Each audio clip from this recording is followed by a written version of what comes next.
Saudara-saudara yang terkasih dalam Tuhan Yesus Kristus, Salam, salam sejahtera bagi kita semua. Selamat berjumpa kembali di acara Sarapan Rohani Jemaat Galang Ningyang pada hari ini, Sabtu 1 November 2025. Sebelum kita merenungkan firman Tuhan, mari kita datang kepada Tuhan mohon pertolongan. Tuhan, mari kita berdoa. Ya Tuhan, Bapa kami yang bertahta dalam kerajaan surga yang mulia, Bapa yang kami sembah melalui anak-Mu Yesus Kristus, puji syukur kami panjatkan kehadirat-Mu Tuhan, atas kasih setia Tuhan dalam kehidupan kami. Secara khusus, sepanjang malam kami boleh beristirahat dengan baik, dan pagi ini kami boleh bangun dalam keadaan sehat, menerima hari yang baru, berkat yang baru. Terima kasih Tuhan, pada hari ini sebelum kami melakukan segala aktivitas kami rindu melandasi dengan firman-Mu. Tuhan kiranya memberkati kami dengan kuasa Roh-Mu yang kudus. Biarlah firman-Mu boleh kami mengerti, boleh kami pahami, terlebih kami lakukan dalam kehidupan kami. Terima kasih Tuhan, kami sambut firman-Mu di dalam nama Tuhan Yesus. Haleluya. Amin. Bapak Ibu Saudara, firman Tuhan pada hari ini yang pertama terambil dari Mazmur 119 ayat 6 berbunyi, "Maka aku tidak akan mendapat malu apabila aku mengamat-amati segala perintah-Mu." Yang kedua dari Lukas 8 ayat 15, demikian, "Yang jatuh di tanah yang baik itu ialah orang yang setelah mendengar firman itu menyimpannya dalam hati yang baik dan mengeluarkan buah dalam ketekunan." Demikian pembacaan firman Tuhan pada hari ini yang menjadi tema renungan kita, yaitu kesungguhan hati dan ketekunan menghasilkan buah. Bapak Ibu Saudara, kedua ayat ini menyajikan sebuah tema yang kuat dan saling melengkapi, yaitu tentang kehidupan yang berbuah dan integritas.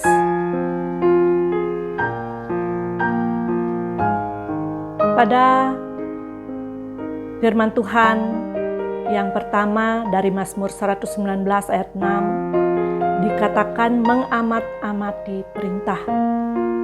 Pemazmur mengungkapkan sebuah keyakinan. Ketaatan yang sungguh-sungguh pada perintah Tuhan adalah jaminan bahwa ia tidak akan mendapat malu.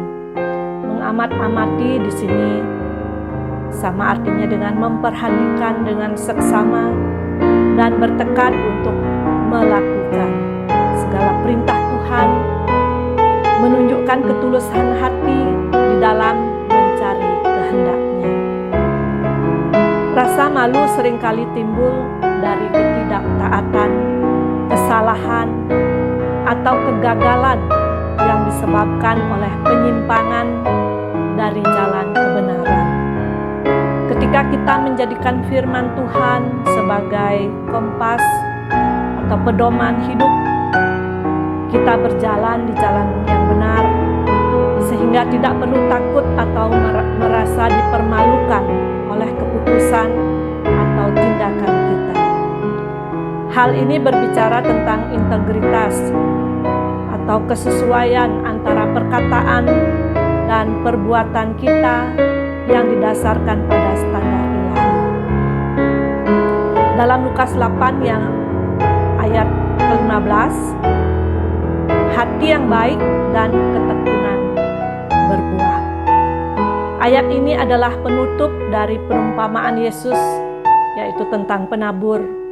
Benih yang jatuh di tanah yang baik menggambarkan orang yang mendengarkan firman Tuhan, menyimpannya dalam hati yang baik dan jujur, dan mengeluarkan buah dalam ketekunan. Jadi mendengarkan saja itu tidak cukup. Hati yang baik dan jujur, seperti yang digambarkan dalam Mazmur 119 ayat 6 tadi, adalah adalah syarat untuk menerima dan menyimpan firman itu. Hati yang baik adalah hati yang terbuka, tulus, dan ingin menaati, bukan yang penuh dengan kekhawatiran, kesenangan duniawi, atau permusuhan. Kemudian menyimpan berarti merenungkan, memelihara, dan menjadikan bagian dari hidup. Ketekunan adalah kunci akhir.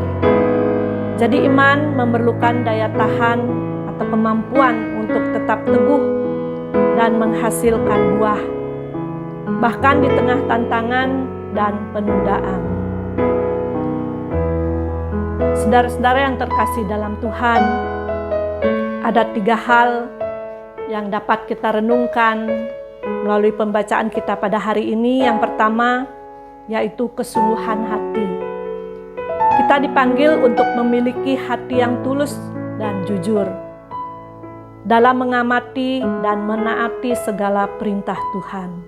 Jadi tidak memilih-milih perintah mana yang mudah atau menyenangkan. Hal yang kedua yaitu integritas, menghindari rasa malu. Ketaatan kita akan menjadi perisai dari rasa malu duniawi maupun rohani. Jadi hidup yang berintegritas di hadapan Tuhan akan membawa damai sejahtera dan keyakinan. Hal yang ketiga yaitu ketekunan adalah kebutuhan.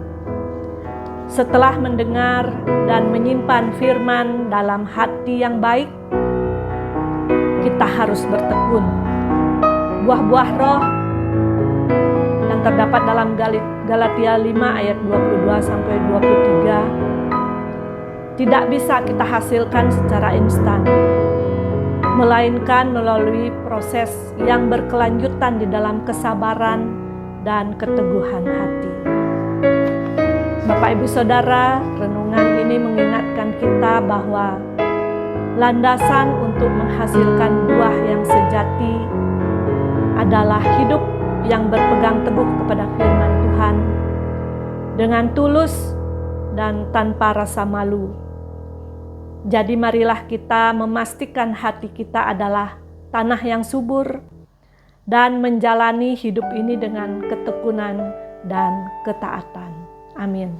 Mari kita berdoa. Terima kasih Tuhan, kami boleh mendengarkan firman-Mu pada pagi hari ini. Biarlah firman-Mu ini boleh menjadi rema, menjadi berkat, kekuatan dalam kehidupan kami, menjadi pelita dalam kami menjalani kehidupan kami. Ajarlah kami sebagai pelaku-pelaku firman-Mu Tuhan, sehingga kami boleh menghasilkan buah-buah roh yang Tuhan kehendaki dalam kehidupan kami. Terima kasih Tuhan, pada hari ini kami akan melakukan segala aktivitas kami. Tuhan kiranya menyertai langkah-langkah kami. Tuhan berikan kami kekuatan dan kesehatan, hikmat, kebijaksanaan. Biarlah kami dapat melakukan segala aktivitas pelayanan kami seturut dengan kehendak-Mu. Kami berdoa untuk saudara-saudara kami yang dalam kelemahan tubuh, yang mengalami sakit penyakit. Kiranya Tuhan yang menjamah, Tuhan menyembuhkan, sehingga saudara-saudara kami memperoleh kesembuhan yang baik, yang sempurna, yang datangnya dari Tuhan. Terima kasih Tuhan, kami serahkan kehidupan kami dan segala dosa-dosa kami, kiranya Tuhan mengampuni. Ini doa kami Tuhan, yang kami naikkan di dalam nama Tuhan Yesus. Amin.